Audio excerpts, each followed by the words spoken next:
All right, we are live on another edition of the Edlow podcast. I'm supposed to tell everybody to subscribe to it, so subscribe. I'm here with some very special guests. I'm here with Reverend Peyton and Washboard Breezy from the Reverend Peyton's Big Damn Band.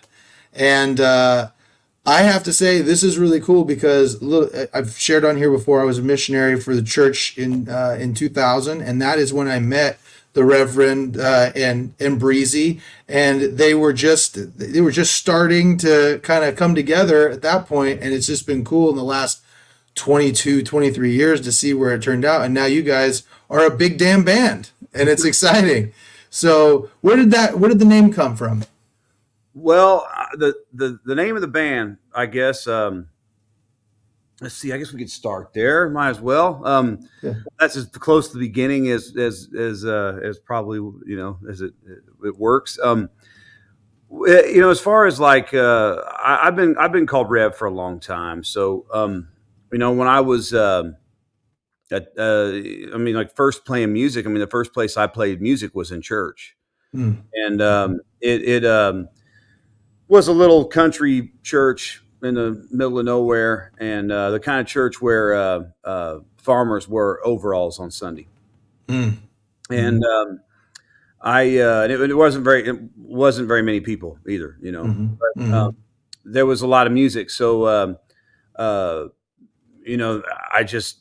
was into it. It fired me up. I really liked it, and I liked the Sunday fellowship, the pitch-in dinners. And around the world, that's something I always like to point out too. Is in Indiana, we call a potluck a pitch-in. I wasn't probably until I was 23 years old. I knew what a potluck was because we didn't call them that. We called them pitch-in. Right. But with that all of that, I went Just on. make it clear, pitch-ins are better than potlucks. They are, yeah, absolutely. Yeah, for the record. But when when I was a young guy, I was interested actually in becoming a minister. And I actually have a religious studies minor, and it was something that I was into back then. And so since I was a teenager, people have called me Rev. It's just kind of been like a nickname. Even my mom calls me Rev. And when Breezy and I first met, I had this really bad habit of saying like everything was big damn, like that's a big damn truck, or it's a big damn hammer, or whatever. What it was. It was just like for whatever reason I just had this it was like a habit. I said it all the time, And when we were first together, our very first like real date was to the Indiana State Fair, and the one of the first things we did at the fair was we went up to this guy. Like you have this, there's that guy at these places that guesses either your weight or your age, right? And we had him guess our age. And I was 19 years old. Okay. 19 years old. And he guessed I was 42. Now, I am just now 42. All right. So it's taken that long for me to get to be as old as that guy thought I was then. And keep in mind, he is a professional guesser of ages. Okay, that's what he does for a living. Right? And he was so mad that he was so wrong because it meant that I was eligible for the biggest prize. He was so mad. He made me show all these forms of ID. He thought I was hustling him. And he's like, I'm going to get in trouble with my boss. I'm not supposed to give this away. This is terrible. You're going to cost my job. And I said, brother, I don't care. I won. And I won the giant bear. And guess what we called it? The big damn bear. So I went around that night, and we thought it was really funny back then. Now I look back, and I think we were probably just annoying people. But the girl that I was with she thought it was really funny, or at least she pretended to at the time. I don't know. Yeah. But I would go, hey, $2 to pet the big damn bear. And as people went by, and this thing was huge. It was insane, And then, like, if people would laugh sometimes, and they wouldn't give me $2 to touch it. Then sometimes I just touch them with it and go, you owe me $2. At the time, we thought we were just laughing so hard, we thought it was the funniest thing. So, when Breezy and I first met, in fact, it was 1 week after I had hand surgery. So I don't know if you can see. Let's see. We can see if I can get to my scar on my hand. Yeah, you can see the scar right there. Yeah, I can see it. Yeah. So that scar was, that was 1 week before I I met Breezy, I had surgery on my hands to get my hands back working again. And I was still in bandages when we first met. He was working the front desk of a Best Western. I was, And yeah. Tracy Rada, our mutual friend, the Rada, Yeah. like, hey, So- my friend just had surgery and he's at work. I wanted to go bring him a milkshake. You want to come along? And I'm like, okay. I'll come Yeah. And the rest is history. A Yeah. milkshake and a big damn bear. And next thing you know, you're I walked in. I guess he said he knew who I was, but I didn't know if he'd know who I was. So I walked in asking about hourly rates at first, acting like I was someone else. She like tied her shirt real tight. I knew who she was. I knew who she was, even though I'd never met her before. And the reason was because the Radas had always told us. Yeah, the Radas were always trying to get us together, though we'd never met. And you know the Radas. I mean, they're a wild card. You can't trust everything they say. You cannot. You cannot. Yeah. Especially Tracy and Brian. I've known them. Yeah, Tracy. I've known them forever. You can't trust what they say. But I have to admit, they were right about that. They were pretty right about that. So when she walked in, I knew who she was. And I mean, a broken clock is right twice a day, Rev. Yeah. But I was almost instantly obsessed with her and have been ever since. Yeah.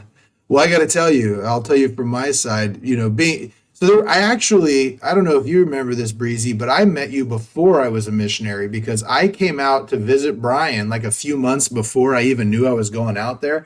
And then randomly I ended up in Brian's ward there, you know what I mean? And so I ran into, and I got to say, because I met Breezy before I met Rev, and I was like, she was so cool and welcoming even back then. And it was like the one thing that's cool about the Radas, the reason I was friends with them is because they're kind of eclectic, right? You know what I mean? Like they're not your typical, they're not your normal people. You know what I mean? And it was cool because I knew if you were a friend of the Radas, I could hang. You know what I mean? And then I met Rev, and you were just also so cool, and I knew immediately like you were.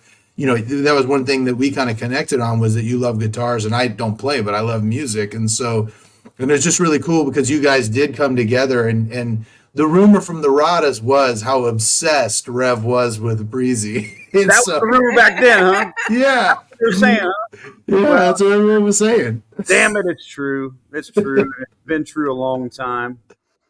I think at this point, it's pretty much a given. It's going to be true forever. Yeah, it's starting to get serious. Yeah, I guess so. So when did so that was, 2000, 2001 when you get together. When did you guys decide to start a band? Well, I mean, as my hands were healing up, I was getting back to playing again. I mean, I've been a professional musician since I was 13. Mm-hmm. I started giving guitar lessons when I was like 13 or 14 years old. Mm-hmm. So I've been doing this forever, and at some point, not too long before Breezy and I met, I had to quit all my students, tell them I couldn't teach anymore because my hands didn't work; they were all locked up, and so I was rusty, and also I had just had surgery, so I had to do all this physical therapy, and I had to learn how to play, and I had to get my confidence back up, and as I was doing that, we were getting together, and I was working with her playing the washboard. Yeah.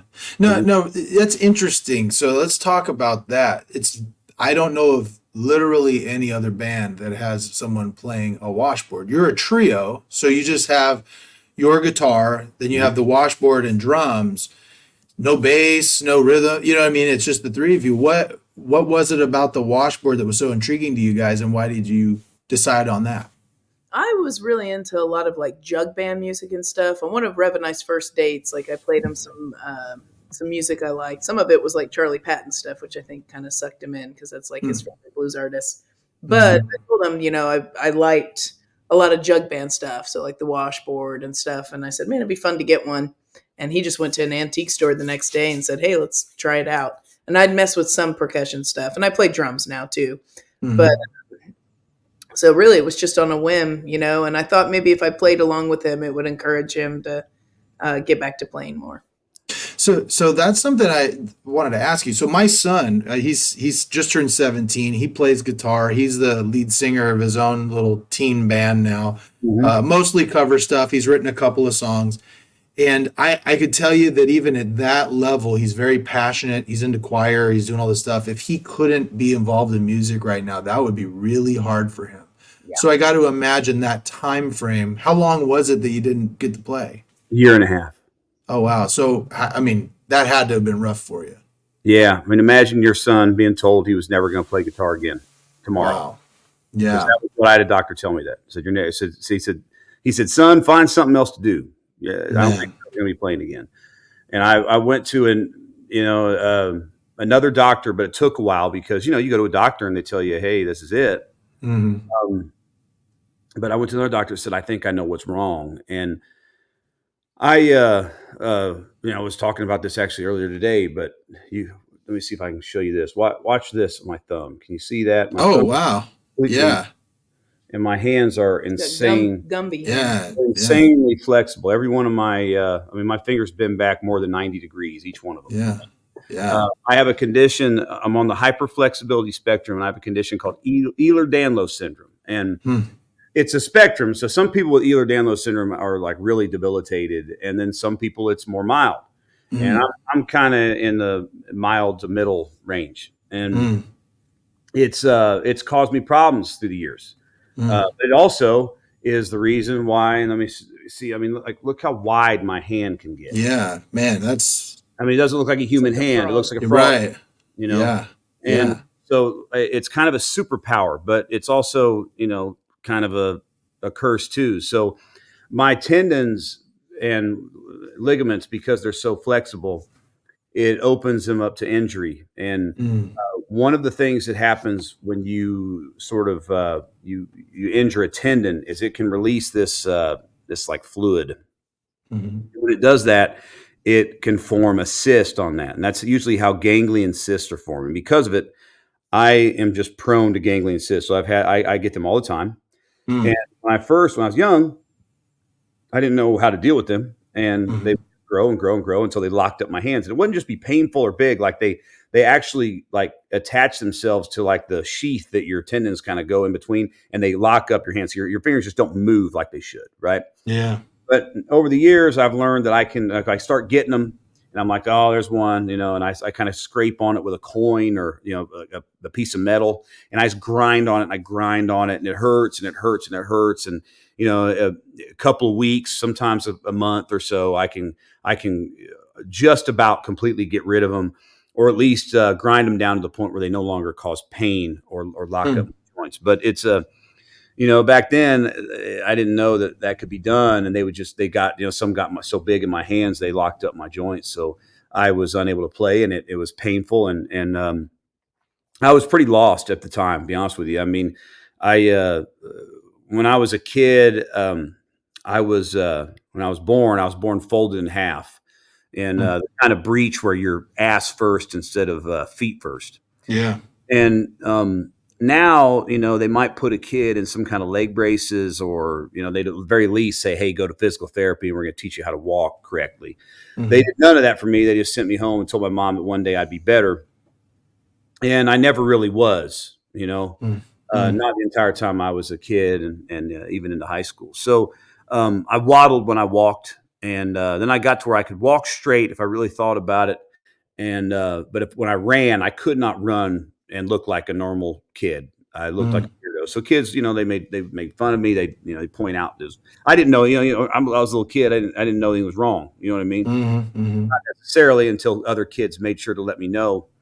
So I thought that there was some kind of, I was deficient and damaged in some way. And, my dad, I think he sometimes thought I was an alien because, I'm a little kid that doesn't want to play sports, but it wasn't that I didn't really want to play sports necessarily. I didn't want to be ridiculed by kids, so I couldn't run. So if there's no sport where they don't let you, they want you to run, sprints in practice in every sport, whether or not you're running or not. So I couldn't do it. It was kids were just too merciless. So when I was able to start playing the guitar, which was about 12 years old, it absolutely changed my life. It gave Mm. me a great amount of confidence, and it even I felt like, I mean, my dad probably didn't know the difference because my dad's not he probably never really thought about this at all, but I felt really more connected to my dad even. It's Mm. something that he and I had that we shared, because my dad was an athlete Mm. when he was a kid, a gifted athlete. Mm. And, I think he wanted me to play sports because he did, you know what I mean? And Yeah. my dad's not the kind of person like, would like super pressure me into anything I didn't want to do. But I think it was just like, oh, this kid don't want to play sports. And what are we supposed to do with him? Is that kind of Yeah. not necessarily Yeah. a malicious thing. Um, Right. he was never like, malicious about it in any way, but, still when you're a little kid, you want to feel connected to your dad, and, Yeah. the guitar did Yeah. it made me feel very connected to him. And so then, I mean, I went on I mean, I'm in high school and I've got all these guitar students and I'm playing in all these different bands, and our own band of, our own personal band, like my band that I fronted, we would Hmm. play at a local coffee shop or some kind of venue, all ages venue back then. And, half the school would show up and there'd be hundreds of kids and we'd sell out venues. We were selling out venues when I was, you know, 15, 16, 17, 18 years old, is what I did. And Hmm. then one day they're like, no, that's not what you Yeah. do. So, You know what's really interesting about that? Everything happens for a reason. And I find it very interesting as you're talking about this that because of this, you go and you get a job at a hotel well, and I also and got to agree, I wouldn't have gone to Yeah, me college if it hadn't been for this. I really don't think, right. my mom would probably be sad to hear me say that, but I always just wanted to play music. I felt like a degree was a waste of time and money. And, but I ultimately, if I hadn't done that, and if the situation hadn't been that way, I wouldn't have met Breezy. Yeah, and that's what I was going to say is you That wouldn't was have, all of you, it, you you know? wouldn't have had that. Yeah, and it's interesting that little gap in time like really changed the trajectory of your life. You know what I mean? Mhm. And you've had a lot of success with that. And it's It interesting. also focused me musically. Like that's one thing too. Is it made me a different kind of musician, a better musician. And listening more because all he had to do was listen to music then instead of playing it. Mm. when my left hand, my fret hand was the first hand that really kind of quit, and Mm. so because of that, I played a lot more slide. So it Mm. made me a better slide player. Hmm. I spent that time playing slide guitar pretty much entirely. So I Hmm. went straight to the woodshed with slide guitar, come out the other end, Hmm. a slide guitar player. So Hmm. that also was a big factor in it. And um, I think everything that happens, whether it happens for a reason or not, um, you know, you you have to just kind of take it head on, right? Yeah. And I uh,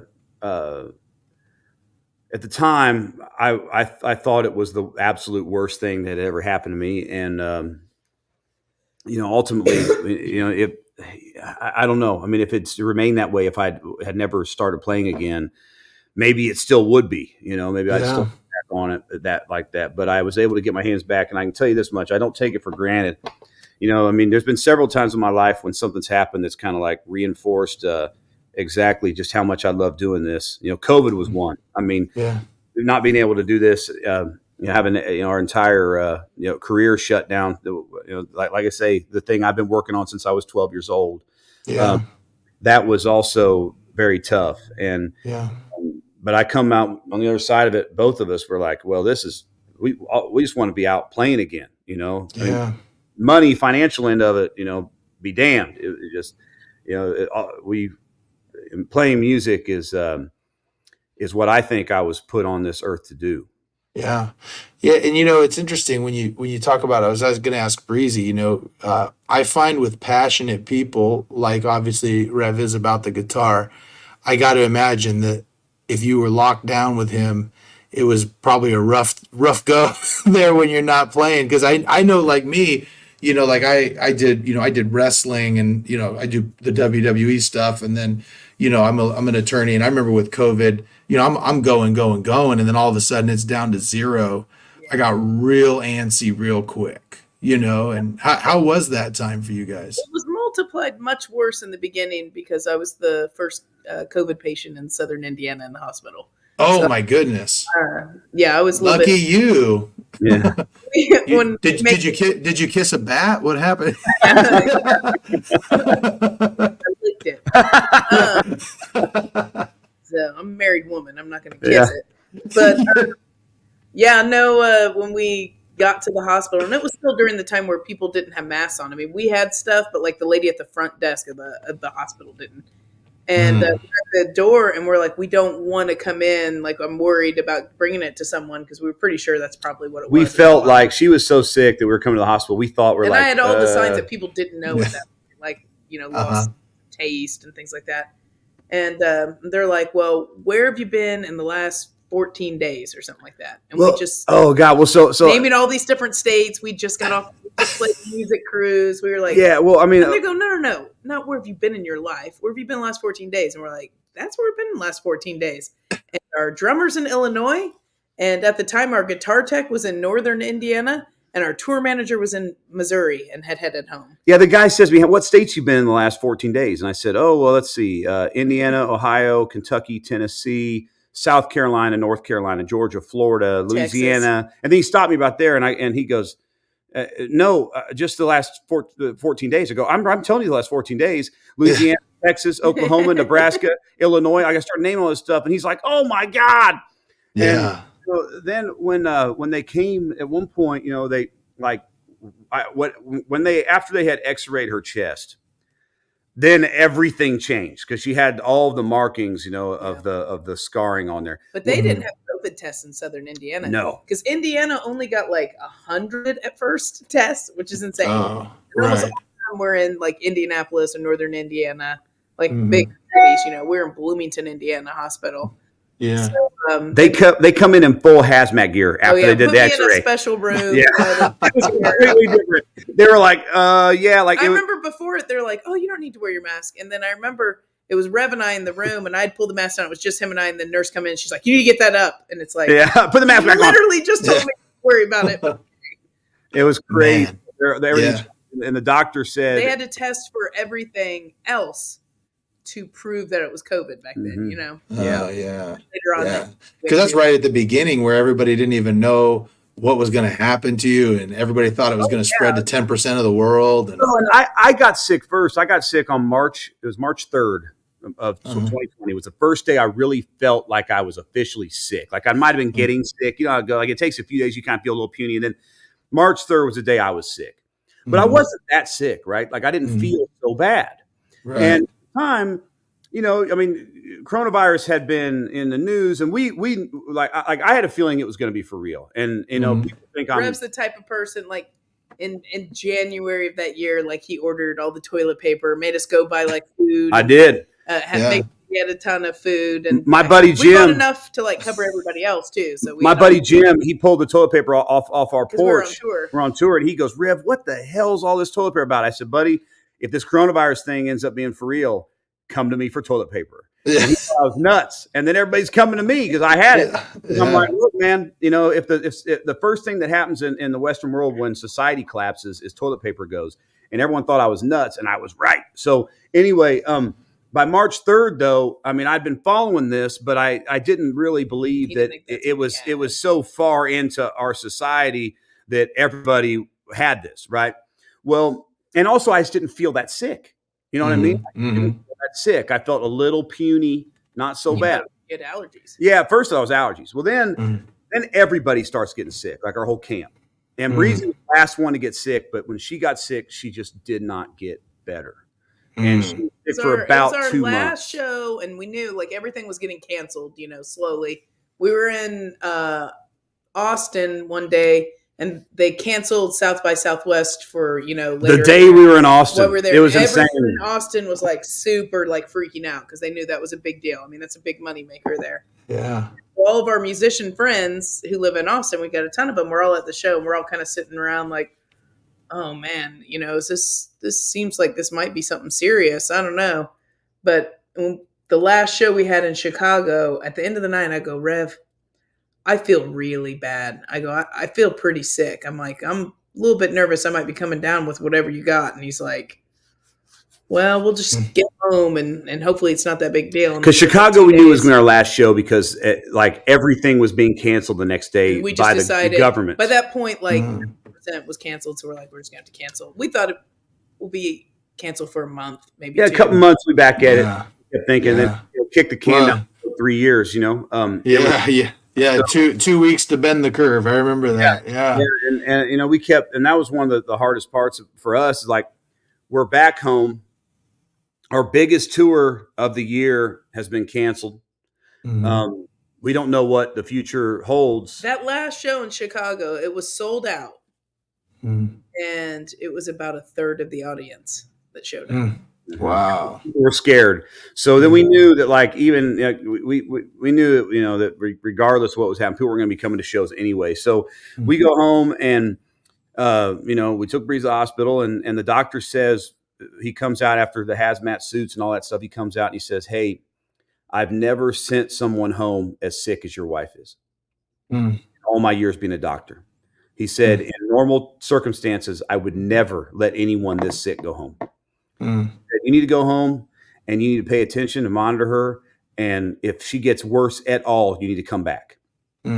Well, he said, I don't know if we're going to be inundated with elderly people and people at risk. So that's the only reason I'm sending her home. And I also think that like she might be at more risk here than going home since Rev had already been exposed to me. Yeah, he said you need to just go home and watch her. So we went home, and the worst part was like I'm like, well, she's not really getting worse, but she's not getting better. That was the thing. For weeks, she just didn't get better. And so we're home, we're by ourselves, like no one whatever prescription they gave us at like we went to the CVS in Nashville, Indiana to fill it. And by the time we got to our house, all right, from the pharmacy there, the whole town knew we had COVID. HIPAA laws be damned. The word was out. So whatever prescription they gave her it made it obvious that we had COVID. So everybody knew. And in good ways too. Like people were dropping things off on our porch, but they were like wrapped in. They were coming in their own hazmat shits. People like driving by our house extra fast, Yeah. So it was really strange, but we felt so isolated. We lived at the time in a 1850s log cabin that we had lived in for 16 years or something, but our phones didn't work there, and we had no internet. So we feel completely isolated. We were going to the library at night and getting in the parking lot, like sitting in the parking lot of the library, so that we could FaceTime our family and pull download up, like a movie or something. Yeah, pull up our email, everything, the whole deal. So our phones worked so shoddy there, sometimes. Yeah. It was a really crazy situation. But, one of the things that happened there was we go one night to the library, and this cat jumped in the car with it. And he jumps in the car and sits on my lap, and he's just so personable. He's just letting us pet him and hold him. And I'm like, man, this cat's special, So the next day we came back, and he did the same thing. The cat's there again. He jumps in. He's got no collar, no nothing. And I said, Breezy, he's coming home with us. And she said, we can't just take this cat. We don't know who it belongs to. So she called and there he is. and found out that he'd been abandoned by some woman that lived in an apartment complex.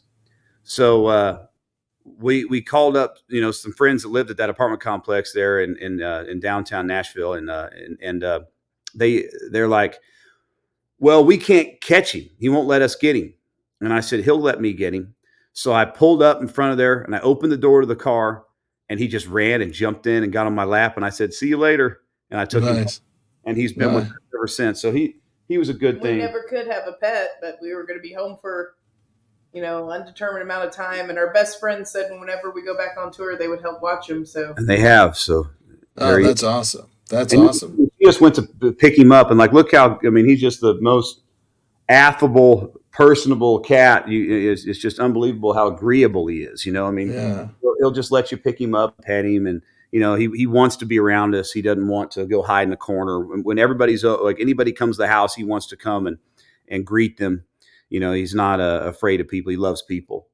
That's awesome. So so tell me that you kind of, when I knew you, you were really into the blues, but you've kind of moved into country blues. Well, In your it's really just like, I mean, the way it's divided up, and is really like this. Like, if the blues is a pyramid, at the top is blues, uh-huh. then it goes down like city blues and country blues. Mm-hmm. And country blues is underneath that umbrella is Delta blues, Piedmont, Hill Country, Appalachian, and then underneath the category of like city blues is Chicago, West Coast swing, Memphis horns, that kind of stuff. Mm-hmm. So when I say country blues, like, I don't mean country music, I mean rural blues. Mm-hmm. And generally, when like scholars talk about this, they say country blues. Breezy always gets on me because she's always like, no one really understands that. And a lot of times too, like, people will say now, like, there's all these people that call, like, I don't know, they call a lot of different kinds of country music country blues, which is not country blues at all. Country blues, like Chris Stapleton, they'll call Chris Stapleton country blues. Well, he's not country blues in any way. it's a soul country. Yeah, he's a soul singer that sings country music. He is not country blues. Country blues is rural blues. At its core, country blues is all kind of born from Delta blues. Mm-hmm. And so when I say country blues, I mean rural blues. Anymore, I've been saying a lot of times front porch blues because I think it's a little bit more broad, and then it kind of loses the scholarly country title that confuses people that aren't music scholars. So I know you've done a lot of festivals. What kind of festivals does your genre fit into? What do you see yourself into? Well, the cool thing about us and how we've sort of built up this career is that we have snuck in the back door about every single kind of music festival and music venue there is. So we're definitely the only rural blues band that has done Warped Tour. Yeah. Nice. I mean, it's like we can get by at places like Warped Tour, we can get by at Folk Fest, obviously Blues Fest, but also Rock Fest and Rockabilly Fest. Nice. Fest. It's one good thing. Have you guys ever done Aftershock down here in Sacramento? Nope. No. Oh, that one. Yeah, that's more of like a hard rock, Send them a message, though. You never know. I will. I will. I'd love to have you come out there. The wheel gets the grease. That's what we say. The squeaky wheel gets the grease. So yeah, Aftershock is more of hard rock. Metallica runs. Guns N' Roses just headlined it. Wow. Okay, that's cool. Tool was there this year, and I didn't go this year. I ended up down a Power Trip down in where Coachella is, and saw AC/DC and Guns N' Roses, Metallica, stuff like that. That's so cool. The same weekend we were in Redondo Beach. It was, so we were close to that area. We've done Bonnaroo, but we've not done Coachella. That's one we would like to. Joshua Tree. Yeah, we've done Joshua Tree, but we've not done Coachella. So we've we've been lucky to do a lot of cool stuff. We've played in 38 countries, 48 of the 50 states, all the lower 48, and it's been pretty cool. I mean, Breezy, you're talking about washboard players, and washboard, like, where that kind of comes from is a lot of different kinds of rural American music, particularly jug band stuff. And Washboard Sam, who played with Bucka White and a lot of the sort of the big country blues heroes. Bucka White was BB King's uncle, cousin technically, but he kind of called him uncle. So but in terms of the washboard, Breezy is the only washboard player in the history of the instrument that has a washboard tech.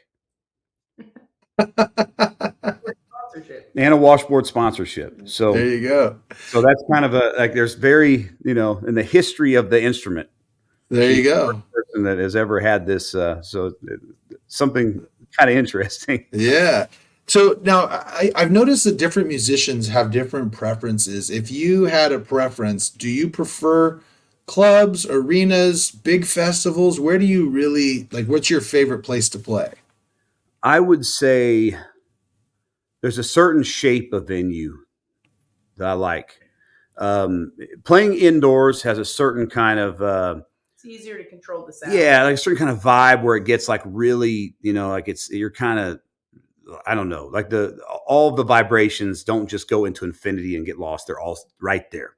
Mm-hmm. However, tents, when we play in a tent, so if we play a festival and it's inside a tent, there is something about us playing in a tent where people usually lose their damn minds. And it is, I don't know, playing, when we play in tents, it's always good. We always say, we show up to a festival and like the stage in a tent, we're like, oh man, this is it. It's in a tent.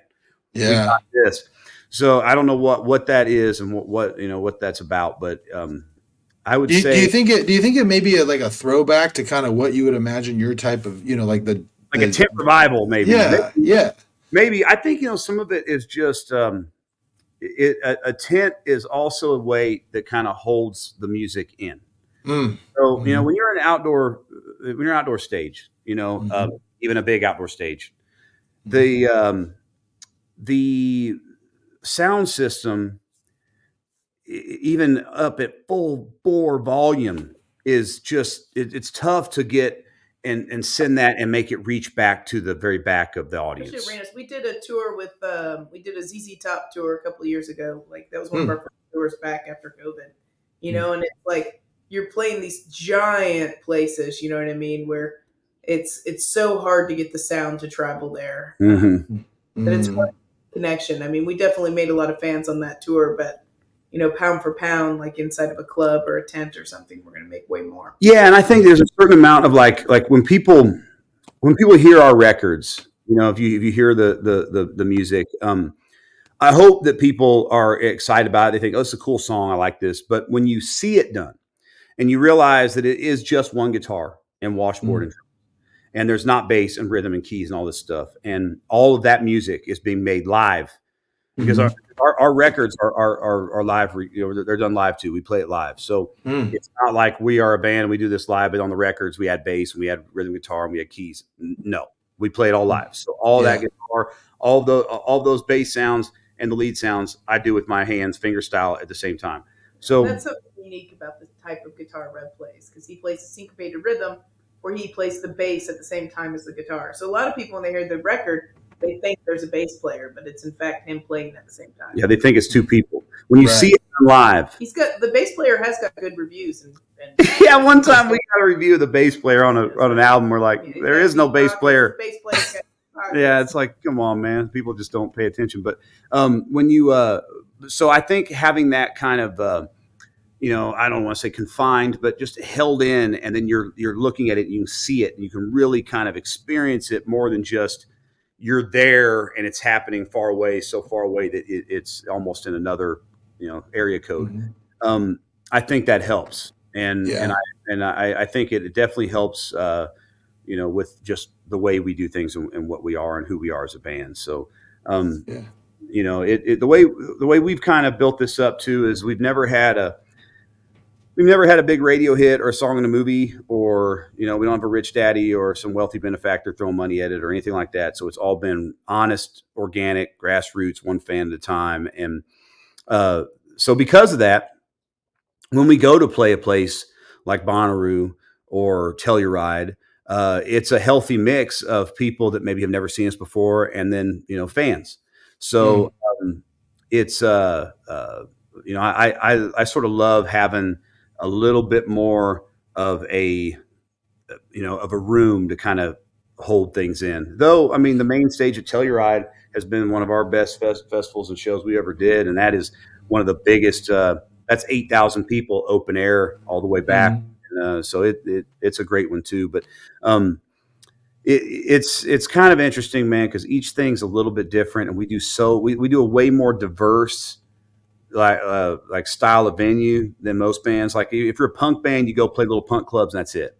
If you're a country band, you're going to play the country clubs and that's it. You know, a lot of times blues bands play blues clubs and blues festivals and that's it. And we don't. We've played all that. You know, Yeah. we've played Right. we got started playing every dingy punk rock club in the country because at first the blues clubs wouldn't book us. And now they do, but in some places we're just too big for the blues clubs. So we go play theaters in town instead of the blues clubs.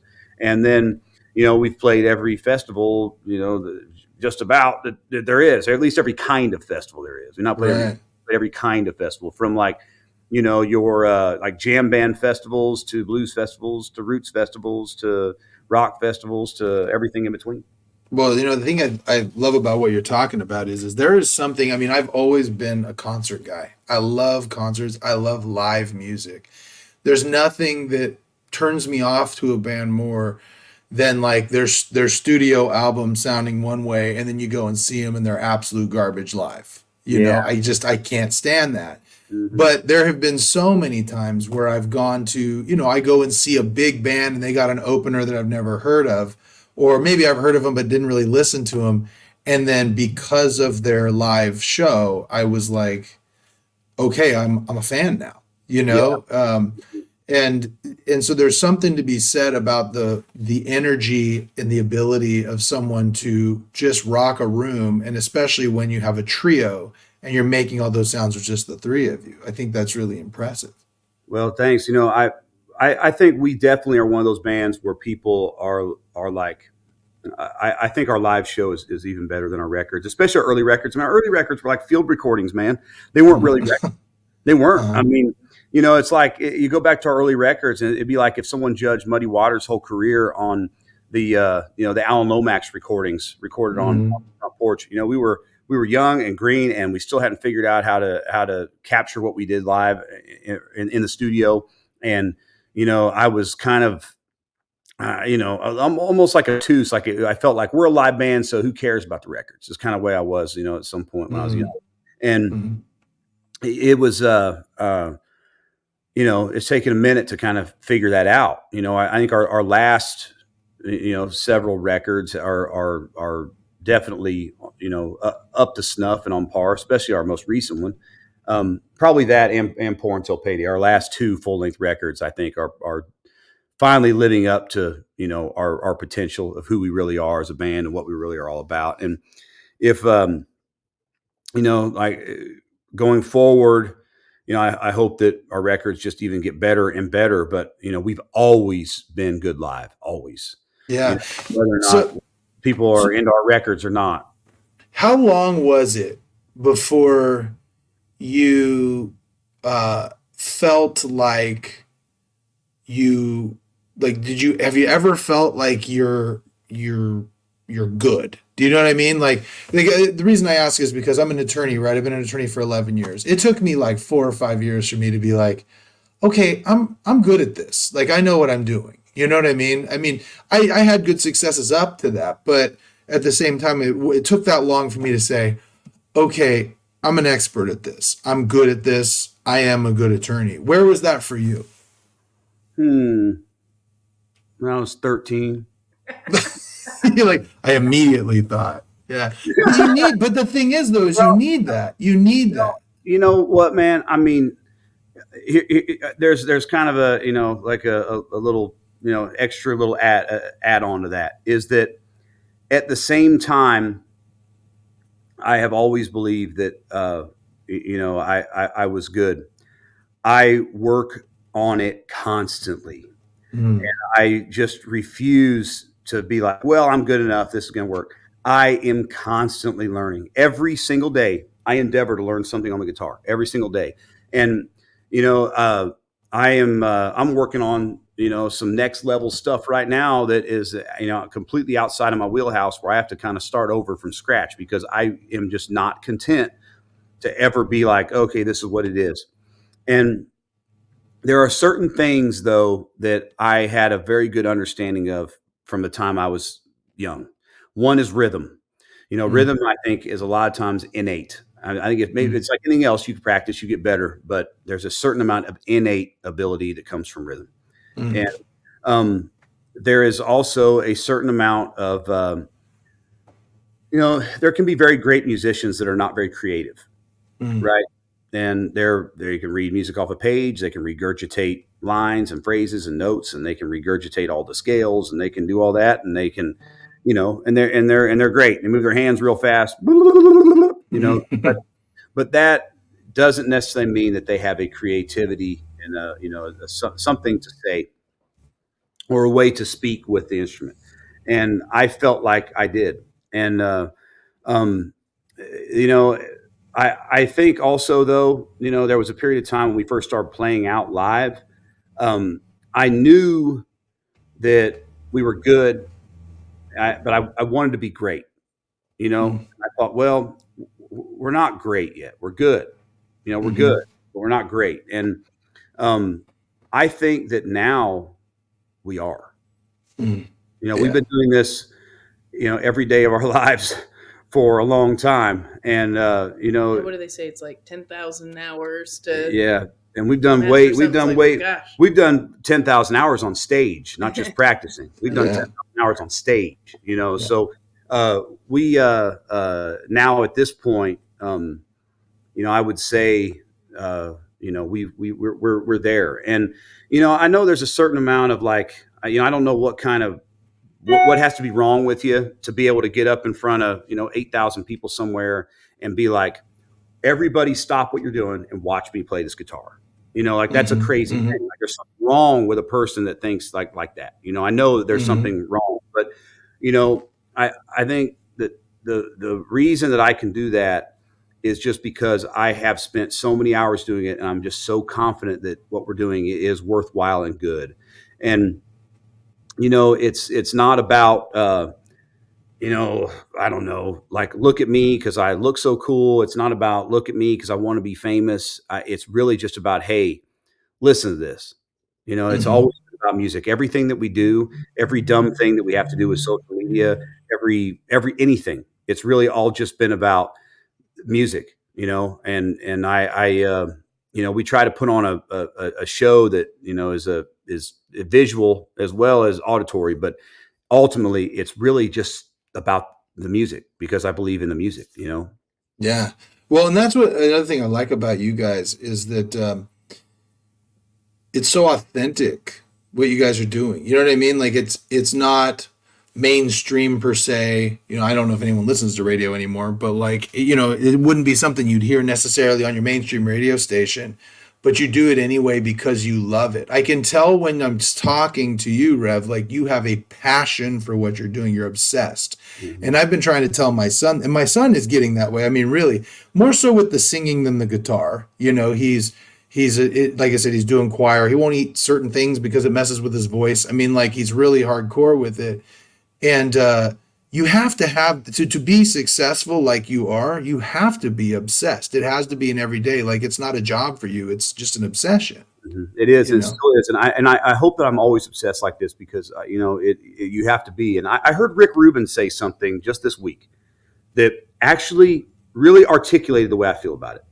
And it's because all throughout like my whole career, I remember when I was I don't know. I mean, I was 19. When we were first together, I remember someone saying, "No one's going to like blues like that. People want to hear stuff like Stevie Ray Vaughan." And I told him, I said, "I don't care. This is what I like. Yeah, I like this. I don't care. I'm not playing it for them. I played it for me." And Rick Rubin said something that, and it's really is like I believe that what we're doing is good. So it's not just about just for the sake of art necessarily, but it's never been about like, oh, this is going to be the next big thing, or let's bring in a producer to make it sound like this. And Rick Rubin said this. He said that art is not for the listener. It should be for the artist. And, you hope that the listener likes it, but he said the art, truly great art is not done for that. It's an offering to God.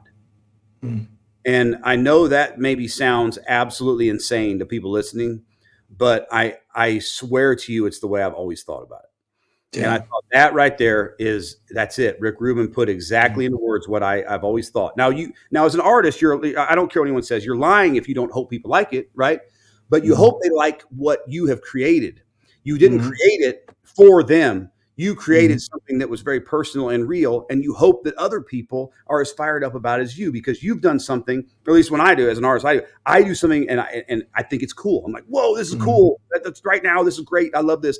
And then sometimes, over time you get bored with it and you're on to the next thing. But I don't play a song that I don't, at least at the time, think is cool. Right. Like that's what it's about. It's about trying to, in a way, just you think, I've listened to all this stuff growing up, and I've studied this and I've practiced this and I've done that. And then you have an idea and you hone it down to this fine point, and you're like, okay, this right here, this is it. This is I think this is cool right here. And you record it, or you play it live, or both. And it's really just like, I think that for most people that are truly artists, and not just trying to, chase a fad or get a certain producer in that's going to make it sound like this thing that's happening right now. And I think for most people that are artists, that's the way they look at it. They're creating music kind of for themselves, but they hope other people like it. And I think best way, because if you're not making art that is in a way, like that's you can fail that way. You can fail. And I think that as an artist, you should actually every now and then push the envelope so much that you fail, right? And by failing, 100%. I mean you create something that maybe the audience wasn't that fired up on, right? They're like, you went too far this time, you know what I mean, or whatever. And you got to push the boundaries.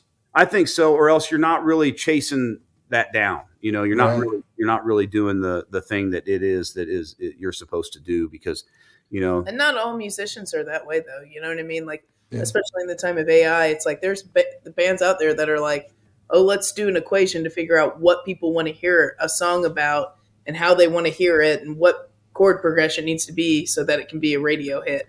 And it's just a math equation on how that's going to be created. And some people are just about the fame. They're just about the fame. So like, over in our career, we had the chance to where we could have done things very differently, right?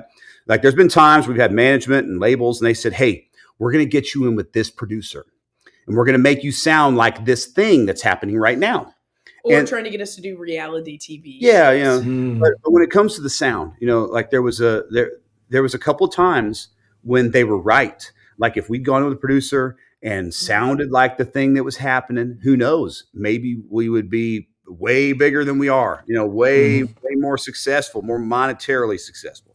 But at the end of the day, I had this discussion with a friend of mine who got forced out of the band he started, mainly because he wouldn't do that. He wanted to play music that was inside him. And I talked to him and I said, look, you and I are cut from a similar cloth. I said, if we went in and we did that and we played all the songs they want us to play and we sang them the way they want us to sing them, I said, just to have some kind of fame or monetary success, I said, we would not be happy, because that's not why we started doing this. That's not why we're here. If it was just about fame, it's like, God, I sure as hell wouldn't be playing country blues. You know what I mean? I'd be playing damn near anything else. It was never about that. And I remember back in the day having all these people tell us that we were never going to amount to anything anyway, because the music was so niche. They're like, oh, this is, they're never going to be fans doing this stuff. Like we had so many people tell us that early on. Yeah. But I have a friend who's a pro wrestler.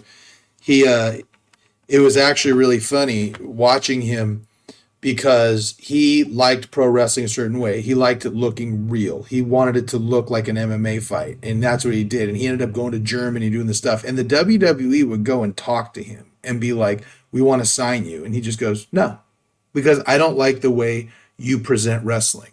I don't believe that. And they kept on and kept on and kept on. And then one day they offered him so much money, he was like, okay, but I get to do it my way. You know what I mean? And they said, okay. And they let him go, and he did it, and he was there for a little while. And then as soon as he didn't get to do it his way, he's like, okay, I'm gone.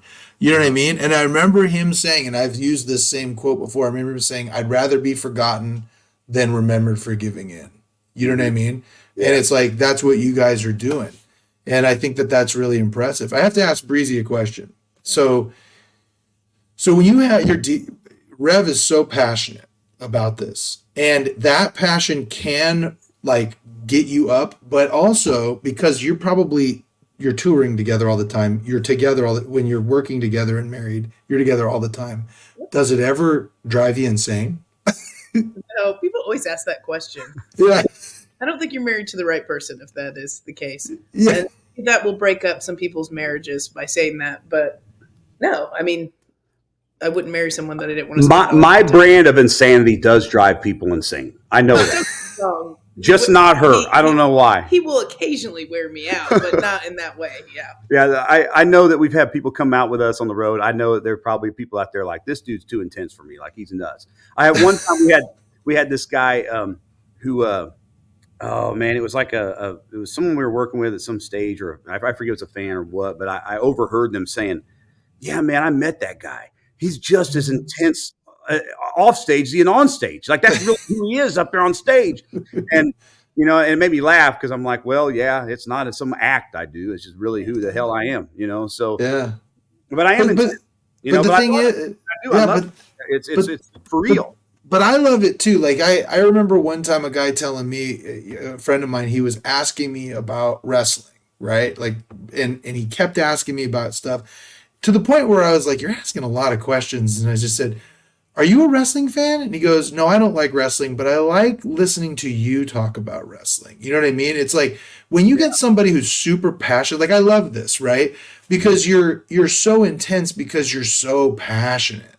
And it's like, and it carries through. And like, I've listened to your music, it carries through in your music. You know what I mean? And you guys are true artists. You know what I mean? It's not something out there to go on a billboard. It's not something out there to push records. It's not out there for that. It's authentic. It's who you are. It's your art. It's what you love. It's a piece of your soul. And that's just like, that, for at least for me, carries through, and that's so important. We need people like that. You know what I mean? And I just think that's awesome. And this is a weird story. It's kind of an aside. I think one time we were invited to play at halftime with the Spurs, San Antonio Spurs. And this was back when there was a guy on the team that we're good friends with. His name's Matt Bonner, and he does a lot of charity that we help out with. Yeah, he was on the team for like 11 years or something. I forget. Or he was in the NBA for 11 years on the team for, I don't know. He's long. He's an awesome guy, just an incredible guy, and a great friend of us. And thanks to him, we've become friends with a lot of the Spurs guys, especially back when he was on the team. And during the Tim Duncan era, it was like the legendary Spurs team. We were invited to play halftime there. They had like a stage, and we played halftime. And then after the show, we did an entire concert. The whole team stuck around and hung out, watched the show. Afterwards, they threw a party for us in like their lounge, their like private lounge up in the top of the place, and it was really incredible. And we had this guy on tour with us, and I won't say who it was. It doesn't matter, but we had a guy on tour with us. And I'm like, hey, these guys are throwing this party for us. Like, you need to come up here and say, hey. And he said, I don't like basketball. I'm not going up there. And I said, what does that have to do with anything? I said, these people invited us in here as guests, and they're the best in the world at something. To me, it doesn't matter if they're the best in the world at being a mechanic, or groundskeeping, or billiards. I mean, it doesn't matter. They've invited us in as guests in their place, and they're the best in the world at something. And so for me, also there's free shrimp. Yeah, right. But important stuff like this. Even if someone wasn't necessarily, and that happens all the time with our band. People, they go, I'm not really a blues fan, or I'm not really this, but I love your band, and I want to be like, look, if you like music at all, or if you're just interested in seeing a group of people that are among the best in the world at what they do, then I think that our stuff's worth checking out. That's how I look at it. Just the same as the Spurs. Like, it doesn't matter if you are a basketball fan. You go to a Spurs game, especially back then, at that era when they were winning championships every year, you're seeing the best in the world at something. It doesn't even matter if you're a fan, Right. and they're so passionate about it, man. Like them talking about basketball, you think like, what's an NBA star going to be like? They're going to talk about their cars or this. No, they talked about basketball, dude. They were obsessed. All that other stuff that came with it didn't matter. They would have been playing that game for 50 cents an hour. I'm telling you, it didn't matter. Obsessed. And that inspired me. It's like that guy that, that wet blanket, be damned. Didn't matter. I was inspired by people that despite, the fact that they had money and they could have had entourages and all this stuff they could have had, right? No. Yeah. Talked about them. First off, they wanted to talk to us about what we were doing, which, was humbling. And when we talked to them about what they were all about, it was basketball, man. They were obsessed. And I think that if you want to be good at something and remain good at it, you must remain obsessed. I believe in it. I think you have to be obsessed. I don't think you can get there. If you want to be world class, at something, you can't just be like, oh, we're going to sit on our hands and we're pretty good now. Nuh-uh. You must be obsessed. And I have people all the time, they say, I want to be a professional musician. What do I do? And I say, walk away from everything else. It's interesting that you bring that up because I've found in my own life, there's never a time when I'm like, just like stagnant. I'm either getting better or I'm getting worse. You know what I mean? God, that is why I always say that. And I've gotten big arguments with people. It's so awesome you say that. You ask Breezy. If you are not getting better, you're getting worse. You're getting worse. They're staying the same. Doesn't happen. I always say that. I'm like, the earth is trying to turn us and everything we make into dirt. And it will if you don't let it. Or if you must fight it every single day because it is turning you into dirt and everything you've ever made and created into dirt. And eventually you will be dirt, but you have to fight it tooth and nail every single day because if you are not getting better, you are getting worse. It's interesting. I love talking to people who have been successful at things. And this is why I wanted to have you on because you're so like you are in a niche, but it's because you love it. And I remember even back then, I could tell you, I remember there was one time while I was there, we were at the Rada's house for like a dinner and you guys were there. And we were just hanging out and you just picked up a guitar and seriously, your eyes lit up when you picked up the guitar just to play like a couple of cover songs. You weren't really like, you weren't going to put on a performance for us. We were all just sitting around talking and you were playing and I could tell that you loved it even then back in 2000. You know what I mean? And it sounds like that was around the time you were still dealing with your surgery stuff, Yeah, at that time I probably could barely play. Right. Because I mean, like I said, you were just playing for a few minutes and just playing a couple of songs, and it was just it was interesting to see. And so, what's next for you guys? What do you guys got on the docket next? Well, we'll be back out on tour. Here in a couple weeks, we're going to be recorded an acoustic album. Mm-hmm. It's a lot of Rev solo stuff that I helped him record, and then I'm doing some stuff on it, singing, washboard, other percussion. And so we'll be putting that out sometime early next year. We're getting it all worked out right now. It's been recorded for a while, actually. Yeah. We recorded it home because we built a studio in our home. Nice. That's one of the benefits of COVID. We were able to move to a little bit bigger place during that time. Any other time we wouldn't have time to move or pack and sell our home. We were able to build out a studio, and which we hope will help us be more prolific and be able to create more music and have a place where my drum kit is always set up so I can just play at any time and have Rev's 400 guitars everywhere. So, man, that's got to be awesome having your own studio now. It'll allow you to just it'd be easier to record. Yeah, and we'll probably still go to big like regular studios when we make full length records and things. But we've been able to turn down a lot of singles. We made this acoustic record. We can make demos. Make stuff for our Patreon. Yeah, make stuff for our Patreon, which has been really helpful the last few years. So it's crazy, man. All these years of me playing music, I've never had a space to rehearse. Wow. Always had to either rent a space, borrow a space, or rehearse at sound check. Enough to be able to plug in and be loud. Mm-hmm. Yeah, I mean, around in a chair and play guitar, but I mean, I'm talking rehearse with the band and, Yeah. So you guys still in Brown County then? Oh yeah. Yeah. Yeah, we're to the other side of Brown County, closer to Bloomington. Oh, okay. All right. When I was on my mission, I spent like 5 months in Columbus. It's beautiful down there. Yeah. I loved it down there. That was so much fun. A lot warmer than it was up in South Bend. I finished up in South Bend. And Yeah, it's crazy. I mean, you think it's Indiana's not a huge if you're in state. South Bend during the winter, that would be. I was. That's what the missionaries said when I got transferred from Fort Wayne, like it was Huntington near Fort Wayne. I got transferred up to South Bend. I think it was November, like early November, and they were like, "I don't know what you did wrong, but God obviously hates you because you're going to be spending the whole winter up in South Bend." And when that lake effect came through, I've never felt anything colder than that. Were you guys in a car or were you biking it?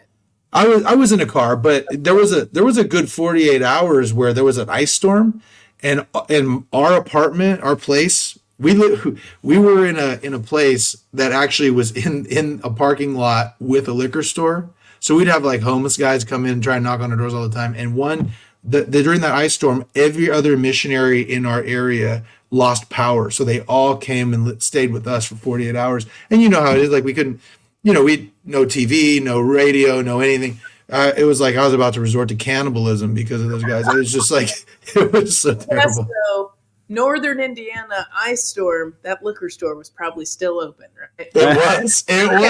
People were knocking on our door the whole time. Yeah. For your listeners out there, to give you an idea. So the Indiana, not a huge state, right? Not a huge state. But the difference in climate between South Bend and where we are is, thanks to the lake effect, they get over 50 inches of snow a year. We get 5. Yeah. That's way different. We barely get any snow. It's winters are a lot more mild, and you just drive that distance up, you get close to that lake, and it is a hellacious winter. It's insane. Well, I'll tell you what, one of my favorite times was being in the fall.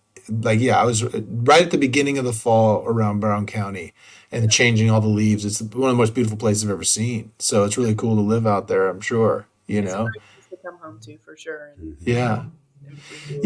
So now if, let me ask you, I appreciate your time. I want to ask you a few questions I ask everybody, and I want you both to answer individually on these. So what would you say was your biggest success in life? And I'm thinking I know what it is, but what would you say is your biggest success in life? You go ahead, Breezy. You got one. Is this pressure because you want to make sure that no, say something? I can do it if you. I'll go first. You want? Yeah. I know. I always tell people, when people ask me, they're like, "What was the thing that happened to you that made all the difference? What's the biggest success?" Getting a guitar? No. It's Washboard Breezy. Oh. Yeah. 100%. It's not anything else. That was the thing that was my biggest success in life, because if I had not met her, first off, I wouldn't be doing this, and then also too, when we first met, I wasn't playing all the way. I wasn't sure what my future held. It didn't matter. Like I felt like I was going to be okay no matter what anyway. I still feel that way. Yeah, that's awesome. How about you, Breezy? I'm a jerk if I don't say the same thing. I know. I was gonna say you better say Rev. He set you up. But no, I mean that is true. That was a point in my life where I was looking for some sort of fulfillment and looking to express myself artistically, and we met at the right time, and Rev helped bring that out in me, and I guess him buying me a washboard really. Yeah, that's awesome. Okay, yeah, so next, I bought her a washboard and made her the most famous washboard player on earth. There you go. That's all I said. Thank you. I like to say I made myself. Humility has never been Rev's strong suit. You can't be good at everything. No, but the thing is, though, here's the funniest joke, and I don't think she'll ever get it. She always says like that. Now that's my response to that. But anyway. Yeah. But the thing is I respect that, right? Because to be a front man of a band, right? Or to be successful, you have to have a mindset you're the best. Like, my boss was so annoyed at me when I was a law clerk because when he hired me, he knew I had the mindset of I am going to be the best attorney you've ever seen. And he would try to knock me down and he couldn't. Do you see what I'm saying? I was like, no, I am the best. And I walked in that even when I got out of high school, I worked in a warehouse. And I was like, I am the best worker here. I walked in the room and nobody's better. You know what I mean? I walk on the basketball court. Nobody's better. No matter what job I had, even if it was like working in a restaurant, being a waitress or whatever, it's like, I'm going to put 100% into this and I'm going to do well at this job. And even if it's bagging groceries when I was a teenager, you know what I mean? Like, yeah. And some people think that that's cocky and arrogant, and maybe they're right. But the thing is that that's why you're touring the world and they're not. Do you see what I'm saying? It's just right. And so now it has to come with it has to be tempered. When when you're talking about this here, like what we're doing, this, like I'm talking about music, like our career, our art. I know where I stand on that. You know what I mean? Mm-hmm. Like I believe in it. But I also don't purport to be an expert in everything, and I promise you that I am still studying the guitar like a student. Mm-hmm. I think one of the reasons why I am so good is because I am a student of that instrument every day. Right. I look at it and I go, I'm always searching out things like, okay, how do I do that? All right, I don't know how to do that. How do I do that? Okay, I see someone do something on the guitar. I'm like, whoa, that's interesting. I got to learn how to do that. You know what I mean? Like I'm just constantly trying to absorb that. So I think that your confidence, I think must be tempered with that. And I also think that you can have a confidence that comes from a narcissism that Mm-hmm. is real, or a confidence that comes from practice, experience. And I really like that's where mine comes from. I've been doing this since I was 12 years old. Like I fessed up earlier that I'm 42, so I've been 30 years playing the guitar. Yeah. And Yeah. every single day. And Yeah. in the first 10 years, 8 to 12 hours a day. Mm. You know what's interesting about what you just said? It actually struck a chord with me because I've dealt with this a little bit. You mentioned narcissist arrogance versus arrogance based on or confidence based on work. Mm-hmm. The difference there is exactly that, and that is that the narcissist thinks that they should have what you have without doing the work that you did. They feel like they're entitled to it because of just who they are. I want it, but that they don't do the grunt work. Like when they see you, they're like, oh yeah, I'd love to do that too. But they don't understand that you've been doing that for 30 years and started in a garage and in coffee shops and all these things. And now they're seeing that, but it's been 30 years. And unfortunately, we're in a business that really attracts narcissists. And, sometimes those people actually can become successful. Now, I don't think they make great art, right? But they can become successful in music because maybe they're willing to go in with those producers and they wear the right thing. Or they got a rich daddy. Or they're willing to stomp on people. I mean, this world, like let's face it, like it or not, there are multiple ways to get to success. Hard work is only one of them. There are multiple other ways beyond hard work, but hard work is the only one that's really true and honest and real. And the other ones are not. The other ones tend to draw in the narcissist. And we were talking about earlier. One of the things that if you get up on stage in front of thousands of people and most people are like, they're scared, they're nervous, they feel weird about it. And it's either someone that's confident because they believe in what they're doing from practice, obsession, or narcissists. Narcissists are also easy. They can get them in front of 8,000 people. They look at me and they don't feel anything. It's we have met a lot of narcissists having done this. And, you got to check yourself a lot in this business too. Yeah, you do.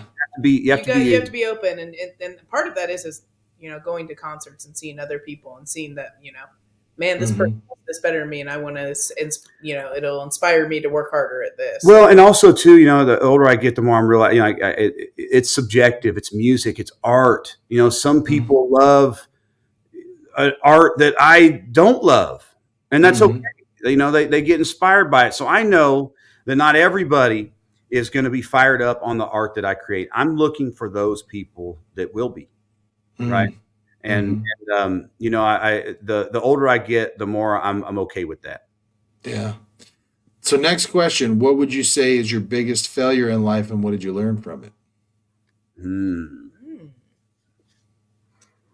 a long list. Man, I don't know. We've had, I'm trying to think. I could tell you times when in our life where we made the wrong deal. I was going to say failure to read record contracts. Well, we read them. We always had lawyers. Right, we always had lawyers look at them, but you can't trust lawyers, man. You know that. I know. Part of the problem is that all contracts in music are bad.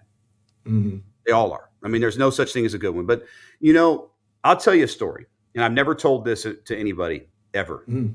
Okay. But I'm going to tell you a little story. Yeah, you know. Okay.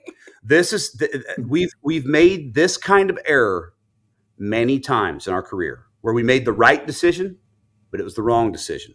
And let me explain one time when the whole trajectory of our life may have been completely changed if we had done this. So let me tell you a story. I've never told this before ever, but I'm going to tell you right now. So we were first starting to blow up in Bloomington, Indiana. Which is close to where we live in Brown County, and we had really we had turned a corner, we were started having real numbers, real crowds coming, and we had a show booked, and it was it was April, I forget what year, but this would have been, 2009 or something. You know what I mean? This was early, right? And we were booked at the Bluebird in Bloomington, a place that we still sometimes play. It's a big venue. And they called us up and they said, hey, there's this band from England and they want to open up the show. And we're like, okay, we heard through our manager at the time from the promoter, and then we know the promoter, Kubiak, and everyone. They're like, yeah, we want you to, sure, whatever. Have this band from the UK. They're like, it's their first time ever in the United States on a tour, but we think they're going to be a big deal. So, it'd be good. Might help sell tickets, whatever. Okay. Don't care. Sounds good. And to me, they just sounded like the Avett brothers, who are old friends of ours, So 2010. Okay. So it was 2010, not 2009, 2010. So then, a week later, they called back and said, hey, actually, we think they should headline the show and you're going to open up.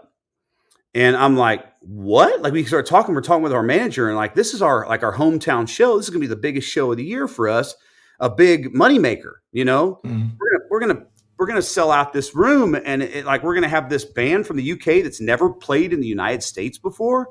They're gonna have our show now. We're gonna open up for them in our hometown. This is stupid. What are we doing? So we go back to them, and it's kind of some back and forth, and they said, well, look. If you do this, they say they'll put you on some shows on their. They'll have you open up some shows on their big U.S. run that's coming up. And we're like, well, it's their first time in the United States. What does that mean? How big are these shows going to be? They've never played the U.S. before, never heard of them before. At the time, no one had heard of them. So it was like, okay. Then they came back to us. They said, you know what? You're right, Rev. We talked to their agent. We split the show. You're going to do Friday, just like before. They're going to do Saturday now. We bumped the Saturday show to another day. So now we'll have 2 sold out shows that weekend. It's going to be a big weekend for us. And that way it's no problem, So we're like, whoa, they already sold it out? It's crazy, So that band was called Mumford and Sons. And that tour turned into a stadium tour in the United States. It was... if we'd given up that show, we might have been on a stadium tour, and it might have changed our whole career and the trajectory of our entire lives. So, though it was the right decision, it'd be the wrong decision. So most of the time when we have made errors like that, it's not been errors. It was educated, an educated error. right? Mm-hmm. Did the Mm-hmm. right thing and it was the wrong thing. And that's something that I always try to remind people. I'm like, in this life, you can do every single thing right and still lose. Yeah, And that's so true. you still have to do everything right. You still have to fight Yeah. for it because you cannot win unless you do. Yeah. You can do every single thing right and lose. And I don't care who you are or what there is. I mean, little kids get cancer, places burn down, earthquakes happen, all this stuff happens. You can do every single thing right and it just doesn't work out. And that's something that's hard to take. And once you realize it, I don't think it's freeing necessarily because it doesn't change the fact that you still have to just fight for it and educated guess, But that's all.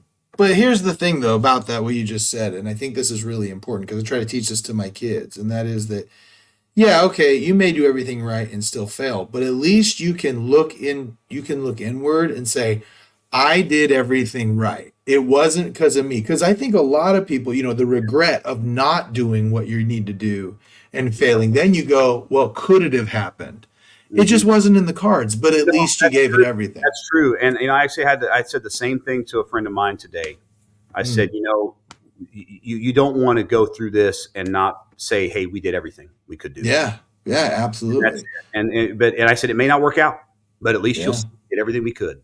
And yeah, I think that's very true. And I think for people, it's just hard too because as an artist, it's real easy to compare yourself. You go, oh man, why aren't we as big as? Why aren't we selling as many tickets as that guy? That guy hmm isn't as good as us. Da, da, da, da, da. None of that means anything because you don't know what opportunities that person's had. Music's subjective anyway. hmm There's all kinds of factors that are completely outside of your control. So all you can do, it's like Rick Rubin said, you make the art for yourself and offer it up as a gift to God, and then that's it. yeah. That's all you Well, can. well, yeah, and that's the other thing that I think is important to remember is the depth perception. Like people think that success is so far away. But like it could be, for all you know, it could be your next single, your next album, your next tour is the one that blows you up to superstardom. You never know. You know. I think that part of being a musician and lasting for as long as we have, you have to have a little bit of that gambler soul. And I always say that.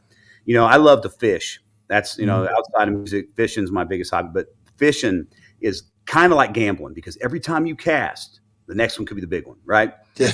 You reel one in, you're like, oh, it wasn't the big one, but this next time it will be. Catch nothing. You could also catch nothing, but and a gambler has there's a problem with a gambler's brain, and I know that I have this. Mhm. When a gambler almost wins, like it feels like it's close, like oh, it's Mhm. one number off, or then they feel almost like they won. They get a dopamine Yeah. rush, almost like they won, and you still lose, right? Yeah. I mean, you Right. still lose. Yeah.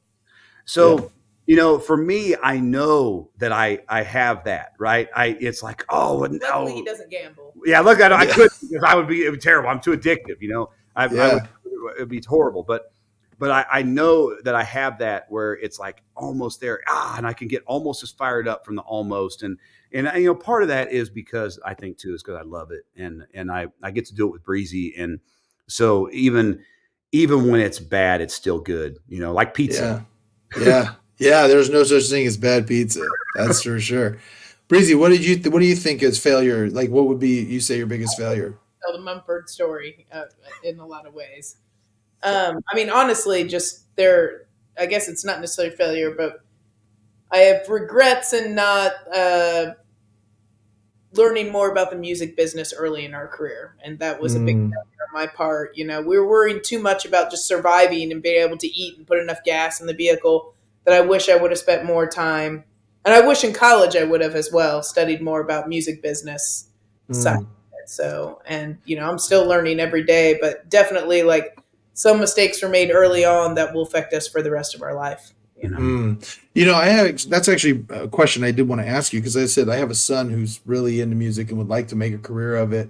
I told him, not knowing much about it, I said, hey, you should probably you go to college and learn something about the music business, because everything I hear from any artist is about how could have changed my major. And I thought about it because we had already started the band and stuff, but it was like, man, I'm so close to finishing up. So I did take, Rev's degree is in audiovisual, and I definitely took, classes that helped me, but I wish I would have taken some like music business classes or something like that, or even just business period classes. It's so complex though that even one music business class won't get you there. Like what you need to do for your son is you just become a music business lawyer. And ours just retired. Let him do that. That'd be great. Yeah, ours just retires. We need a new one too. So you make that happen. Call us up. Make that happen. Make the switch, and then because honest to God, it's so heavy. There is, between the publishing end, the recording contract end, now the streaming side of things, it is so dense and so insane. Really, it's an insane business. When you look at it and you start looking at how the music business is ran and how things are, it is definitely, it was written by people who were not the musicians to make it hard on the musicians in life. Yeah. It really is. And it's very purposeful. Yeah, and I hear a lot. I listen to a lot of like Dave Chappelle talking about the stand-up comedy business and the TV business and stuff, and I go, man, I that's why I tell, or even like listening to a carrot in front of you, and it's like, oh well, if you don't want it, someone else will take it. So here you go. Yeah, you get offered, and right. I mean, it's the same. Like a lot of the actors on strike, it's the same thing. It's like, a lot of them didn't want to strike because they were scared that their work would dry up during it. But also, like, especially the actors that are at a low or medium level, like they can't survive. I thought about before, like what in the same with musicians, like there are musicians unions, but for the most part, most of the artists that they're not really the musicians unions aren't really. They're more for like symphony. Yeah, and like stage crew at certain places and things like that. Like they don't have a lot of teeth when it comes to Spotify and things like that. And it's sad because we don't have a way to strike and get back at Spotify, right? We don't have a way to strike and say it's hard to get artists together because they'll go, yeah, you can go fight for that, and I'll just go ahead and take your place over here while you're right. Well, and you think about like Lars Ulrich was really big when Napster came out and was talking about that, and he got filleted. I mean, even now he was right. That's the thing. That sucks is they were right. Yeah. And in retrospect, they we know they were right. It was it's tough, man. I mean, it's tough. Yeah. You get it coming and going, and there's just no real recourse. And a band like us, it's why we tour so much, because you cannot illegally download a live show and that experience. You can't stream it. There's no way around it. It's if you want like that real experience, it can't be bottled up and sold. It can only be absorbed right there. The 100%. At that Power Trip, it was AC/DC's first live show in 7 years. And there was just something special about it. You know what I mean? My buddy that was there texted me the whole time, and he said that show was one of the best shows he's ever seen. It was incredible. It was shocking how good, because they're older, right? Like I saw the Rolling Stones in 2005, and then I was like, they're old. You know what I mean? But seeing Angus Young play on that, just he had all the energy in the world. He was falling down, doing all that stuff. What's that? He wore a schoolboy his clothes, but he didn't. But it's interesting because usually he goes all the way down to his shorts by the end of the thing. It's just him in the shorts. He kept his shirt on unbuttoned. He didn't go all the way down. So I'm like, all right. In the 70s, he's finally getting a little saggy. He doesn't want to. He doesn't want to show it. But no, it was incredible. Like you sit there and we're like, this is you could tell you were seeing him. It was cool because you could tell Brian Johnson and Angus Young were just. They were just grateful to be on stage. Mm-hmm. They were just grateful to be there, and it was really cool. So now, last question that I have for you. Someday down the road, you're going to pass away and there's going to be a funeral. What do you hope somebody says in your eulogy? Now, Breezy has to start that one. Oh, I don't know. I know I'm required to, if Rev dies before me, I have to make a statue in his honor. So probably, in his eulogy, I'll just complain about all the work that he's creating for me with this statue. But I said that jokingly one time. She always brings it up. well, it just may be like like this tall, yeah, man. very tiny one, but Action. yeah. Yeah, I don't know. I hope that and I don't think about it in like musical terms, but just that I've made real connections with people and my family, and we've got a lot of nieces and nephews that I hope we made a difference in their life, and I hope that we gave back to our community, and I hope that I don't know. I guess who gives a shit because I'm dead. Yeah. Oh, it's like I care what I might care more about what someone might say about me now, but it's like once I'm gone, it's Yeah.